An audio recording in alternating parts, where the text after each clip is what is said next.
Olá, queridos amigos, queridas amigas. Estamos de volta aqui com o nosso programa Conexões, Espiritualidade Crítica. E como toda semana, antes de gravar o programa, a gente tem no jornal GGN, cujo link está aqui embaixo para vocês verem, um artigo que eu escrevi sobre o mesmo tema. E hoje o tema é o plano de domínio, ou a teologia do domínio, né? Ou o risco que nós corremos de um Estado teocrático. Existem fotos na internet, que se vocês procurarem, até no artigo eu coloquei essas fotos, uma foto dessas, que são impressionantes do Irã, né? Porque é um exemplo bem claro de como um Estado se torna teocrático no seu extremo, né? Porque aí subiram no Irã os muçulmanos xiitas, aqueles mais radicais, né? Então, há fotos das mulheres nas universidades vestidas de maneira ocidental, com saia, estudando, etc. E depois tem as mulheres agora com burcas inteiras fechadas, com burcas pretas, não podem sair. Enfim, nós tivemos aí recentemente uma revolta, né, das mulheres que queimaram os véus, né, e uma delas foi morta, aliás, por causa de uma que foi morta, porque estava uma mecha fora do lugar do véu, e aí as mulheres se revoltaram, e tem um monte de gente presa, enfim, né? Quer dizer, isto é um Estado teocrático. O que significa o Estado teocrático? O Estado em que a religião, e no seu estágio mais fanático, mais extremista, mais conservador, mais autoritário, domina a política, ou seja, há uma fusão entre Estado e política, Estado e religião, né? E uma fusão que são, no caso, por exemplo, do Irã, são os próprios ayatollahs que governam o Irã, né? Então, tudo fica submetido, não há liberdade religiosa, não há liberdade de pensamento, tudo fica submetido a uma única religião e a uma única forma de encarar a religião. A Idade Média foi toda nesse sentido, embora ainda não existissem os estados, né? Mas a Igreja Católica dominava tudo, quer dizer, por exemplo, os próprios imperadores, os próprios reis, para serem coroados, tinham que ser coroados e aprovados pelos papas, né? E todos os costumes, todo o cotidiano da vida era regido pela religião, né? Então, no caso ali, na Idade Média, nem existia Estado, né, no sentido que nós entendemos hoje, porque isso é uma criação da Idade Moderna, com todas as leis, com todas as regulamentações, por exemplo, para casar, hoje nós casamos no civil, tudo na Idade Média era feito pela igreja, né? E quem se atrevesse a discordar da igreja era a fogueira, era a Inquisição, enfim, né? Então, nós já vivemos no Ocidente séculos e séculos de Estado teocrático. E foi através da Revolução Francesa, do Iluminismo, que nós atingimos um estágio, felizmente, de separação entre religião e Estado. Por que isso? Para permitir, em primeiro lugar, a liberdade religiosa. Ou seja, quando o Estado é laico, não é conjuminado com nenhuma religião, todos podem exercer a sua própria religião no plano privado. Então, o Estado não é tomado, possuído pelas ideias, pelas ideologias religiosas. Né? Tem as suas ideologias que a gente pode criticar, e eu, como anarquista, sou bem anti-Estado, mas pelo menos há uma liberdade religiosa, ou pretende-se que haja, ou a lei garante que haja uma liberdade religiosa e que as pessoas podem ser católicas, protestantes, espíritas, ateias, muçulmanas, o que for, né? Ou a liberdade de crer e de não crer, né? E o que acontece? No Brasil, nós, quando era um Estado teocrático, porque no Império a Igreja Católica era a religião oficial do Brasil. Tanto que as outras religiões eram perseguidas. Né? O candomblé, que estava, né, nascendo entre os negros, que era preciso ser oculto pelos negros, principalmente pelo fato também de eles serem escravos, mas sempre, até hoje, são objeto de muito preconceito, de muita perseguição. Né? O espiritismo chegou aqui no Brasil, mas de início não sofreu perseguição, mas sofreu perseguição também por conta da ideia dos médiuns que curavam, etc. O protestantismo também era, né, não teve um aprofundamento aqui durante o século XIX, um ou outro missionário que chegavam com uma tolerância, né, do governo, mas com a República funda-se, então, oficialmente, constitucionalmente, o Estado laico, ou seja, a garantia de liberdade religiosa e de separação do Estado e da religião. Porém, isso no Brasil jamais ocorreu de fato. Jamais ocorreu de fato. Já, por exemplo, e eu falo isso no meu artigo, no início do século XX, que estávamos na República, né, já na República supostamente laica, Eurípides Barçanufo, nosso grande educador espírita, ele foi vereador da cidade de Sacramento. E ele lutou e falava e fazia discursos, há escritos sobre isso, porque ele foi da Câmara dos Vereadores e ele mesmo fazia muitas vezes a redação das discussões da Câmara. Nós chegamos a ver o Alessandro César Bigueto, que fez a tese de mestrado, a dissertação de mestrado na Unicamp sobre ele, e nós fomos pesquisar lá em Sacramento, chegamos a ver as atas da Câmara Municipal de Sacramento e que o Eurípides, ele próprio redigia, né? Ele não só participava como vereador, mas era o redator das atas. E então ele criticava, reivindicava que se tirasse o crucifixo da Câmara da cidade de Sacramento, a Câmara dos Vereadores. Por quê? Dizia ele, o Estado é laico, não podemos ter nenhum símbolo religioso de uma determinada religião, né? Mas isto é absolutamente comum em todas as esferas públicas do país até o século XXI. E aí eu conto que 100 anos depois eu trabalhei aqui em escolas públicas em Bragança Paulista, onde eu moro, e chegava na escola e via retrato de bispo, crucifixo. Há escolas que eu sei por pesquisas feitas, orientadas pela minha ex-orientadora do doutorado na USP, a Rosely Fishman, fez uma pesquisa de como que se dá essa interação entre religião e escolas públicas no Brasil, em vários estados. Foram vários orientandos dela que formaram uma pesquisa muito interessante, mostrando o quanto a religião confessional está inconstitucionalmente presente em escolas públicas, ou seja, professores rezando o Pai Nosso, diretores com a Bíblia na mão, enfim, né? Crucifixos e assim por diante, né? Ou seja, elementos, práticas de uma ou outra religião, no caso católica ou evangélica, atualmente no Brasil, que estão presentes nas esferas públicas, onde não poderia haver nenhum símbolo e nenhuma prática religiosa de uma determinada religião, né?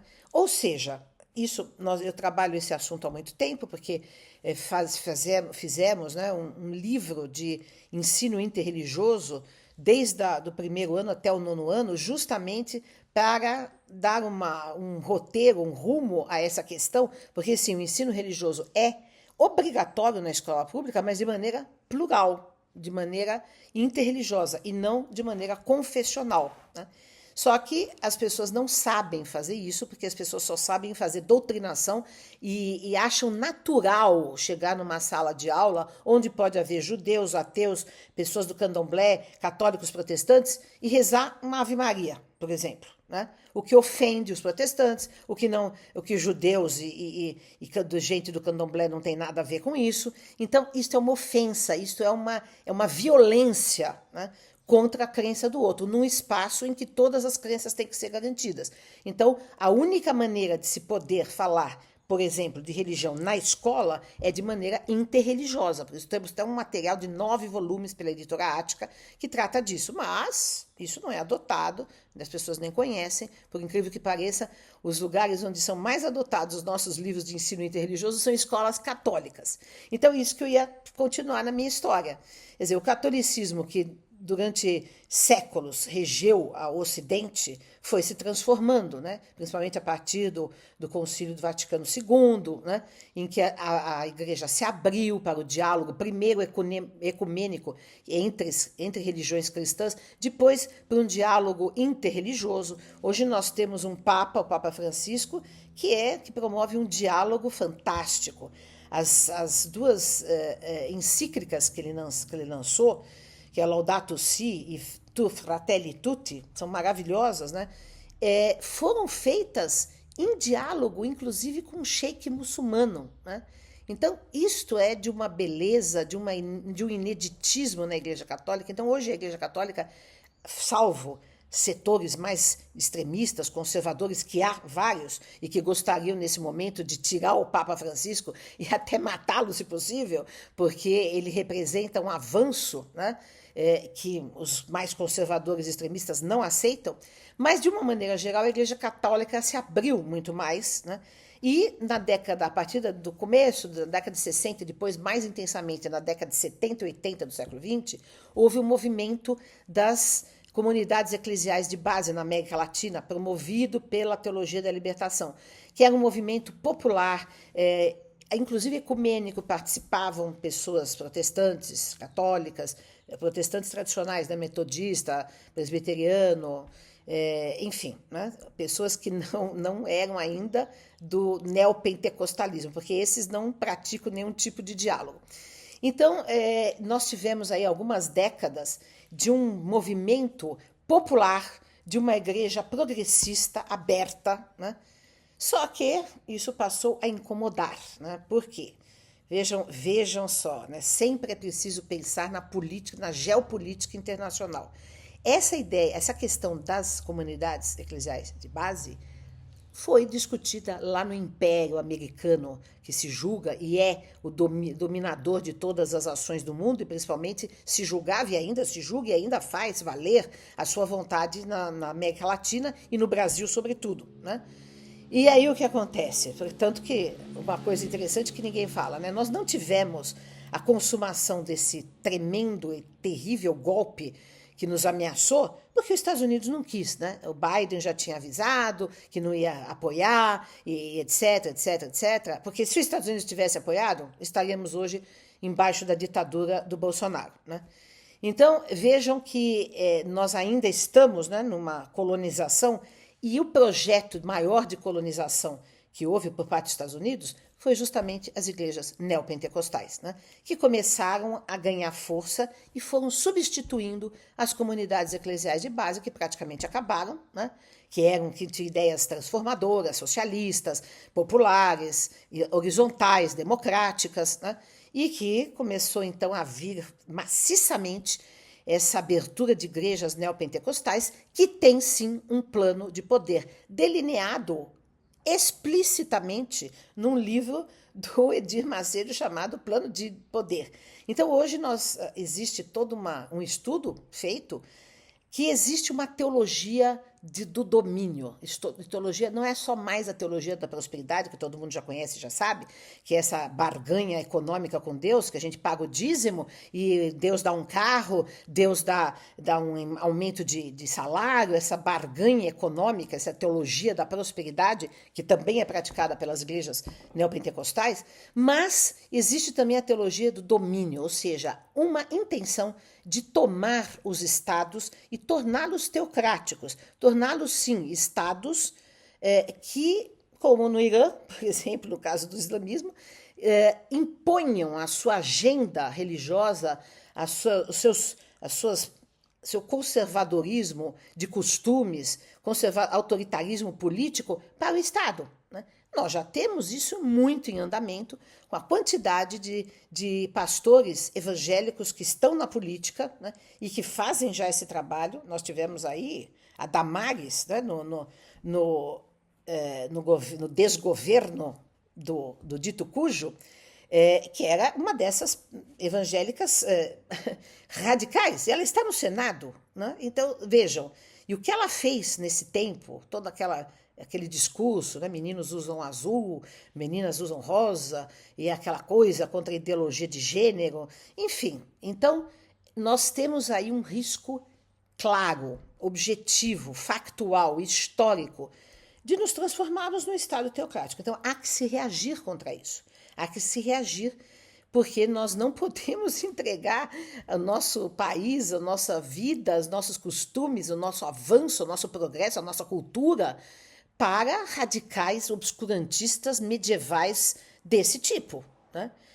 Que são pessoas opressoras, né, os Malafaias, os Edires Macedo da vida, que são pessoas extremas e que não são de fato religiosas. Esse que é o ponto. Esse é o ponto.